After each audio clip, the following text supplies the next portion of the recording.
بسم الله الرحمن الرحيم. اللهم صل وسلم وبارك على سيدنا محمد. لا تفكري ولا تحتوري، اكلات لذيذه في مطبخ سنيه. كل سنه وانتم طيبين وعلى العيد مقربين. طالما على العيد مقربين يبقى اكيد هنعمل كحك باين. تعالوا نشوف هنعمله ازاي ويا رب الطريقه تعجبكم. معانا مقادير الكحك: كيلو دقيق، نص كيلو سمنه، ومعاهم معلقتين لو عايزين الكحك ناعم شويه، ومعلقتين كبار سكر بودر، ومعلقتين معلقتين سمسم محمص، ورشة ملح. ده رشة الملح دي معانا أساسية، ومعلقة صغيرة خميرة ممسوحة، ومعلقة صغيرة بيكنج باودر ممسوحة. والحشوة بتاعت الكحك الملبن. معانا نص كيلو ملبن، ومعلقتين سمسم، ومعلقتين سمنة كبار. ومعانا ريحة الموز بتخلي ريحته جميلة، بنحط بس شوية صغيرين، قيمة ربع معلقة صغيرة، بتعمل ريحة جميلة في الكحك. بنحطها مع الملبن وانا بعجنه. نقدر الملبن الاول عشان عايزين نحطه شوية في التلاجة عشان يبقى متماسك معانا واحنا بنحطه في قلب الكحك. دلوقتي هنجيب الملبن، هنحط عليه عشان ما يلزقش معانا، هنحط عليه معلقتين سمنة بلدي،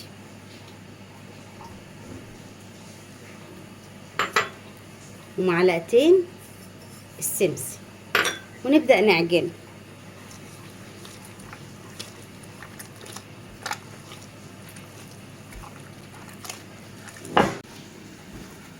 بصوا بقت حلوه ازاي، مش ماسكه في ايدي خالص اهي، عشان حطينا عليها معلقتين الزبده وريحتها جميله الزبده.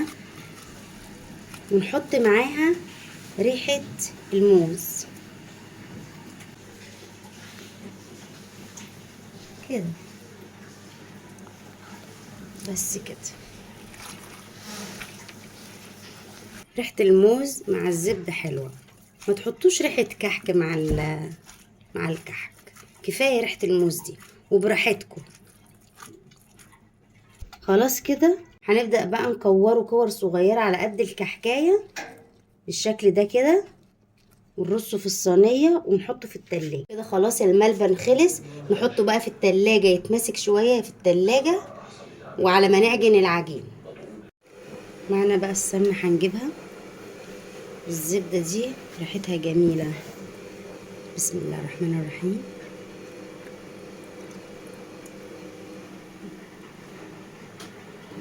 نحط المعلقتين الزيادة اللي مع النص كيلو عشان لو حابة تعمليها ناعم، لو مش حابة تعمليه ناعم وعايزاه فيه قرشة شوية، خلاص كفاية نص كيلو. ونجيب معانا معلقتين الكبار السكر، ندوب الزبدة مع السكر بالشكل ده كده. حتى لو عندك مضرب كهربا بلاش تستعمليه، دوبي كده كله بايديكي احسن لغاية السكر ما يدوب خالص بالشكل ده. دوبنا السكر خالص اهو. نبدأ بقى نحط الدقيق دي معانا اهو بالراحة كده.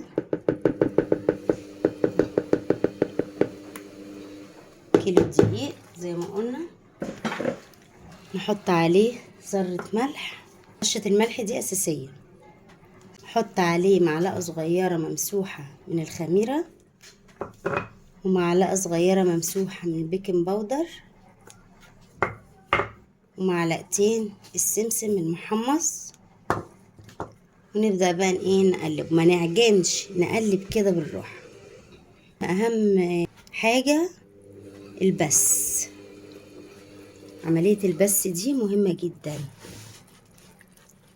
ما نعجنش.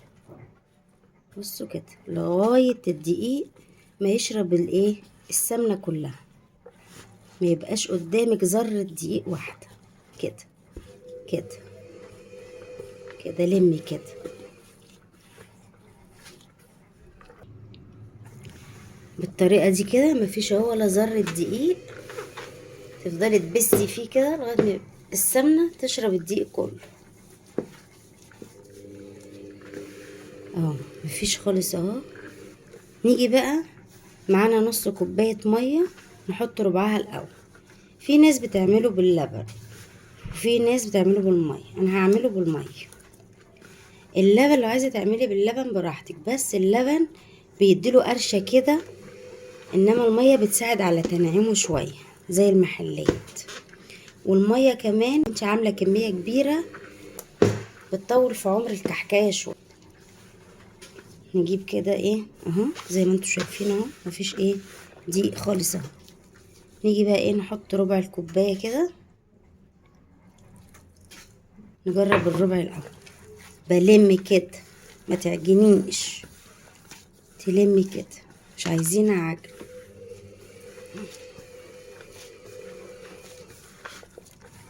عايزه تاني احط شويه ميه كمان على ما الم العجينه كلها كده، هي هتحتاج تاني اهي.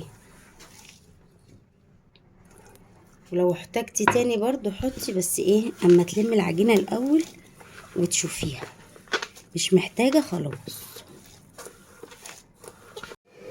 معانا خلاص العجينه خلصت اهي ما شاء الله.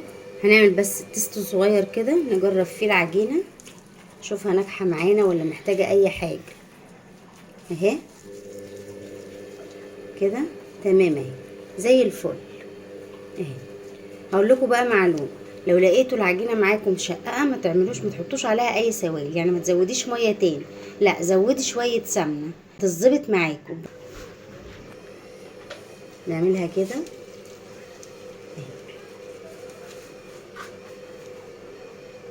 نبصم كده. لما عملنا لها تيست العجينه مظبوطه اهي معايا اهي، ولا مشققه ولا اي حاجه، وجميله اهي وطريه.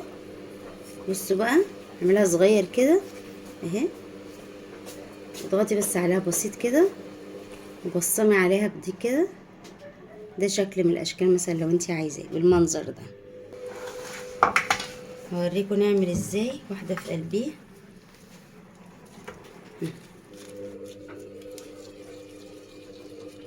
اهي. ندورها كده كده كده عشان نحط ايه الملبن فيها. بصوا بقى حلو زي ما بيلزقش في الايد عشان حطيناه شويه في التلاجة. ونضم عليها كده كده وترجعي تكوريها تاني كده كده وتبصمي عليها كده بالشكل ده. خلي بالك اوعي الملبن يطلع بره عشان ما يتحرقش في التسويه. كده بالمنقاش اي شكل بقى انت حابه تعمليه في الكحك، البصمه او المنقاش اللي يريحك بالشكل ده كده. اكمل بقى الصاج كله وارجع كده. معانا الكحك جاهز على دخول الفرن. وكده الكحك اهو معانا بعد ما خرج من الفرن، واول ما تلاقيه بيتحرك في الصينيه يبقى كده خلاص ايه خير. بصوا اهو السوا بتاعه اهو، بصوا، وبالهنا والشفا. وبكده نكون خلصنا الفيديو. يا رب الكحك عجبكم وتجربوه وتقولوا لي رايكم. ما تنسوش تعملوا لي لايك وشير وسبسكرايب، تفعلوا زر الجرس علشان يوصل لكم كل جديد من مطبخ سمير. بحبكم في الله. سلام عليكم ورحمه الله وبركاته.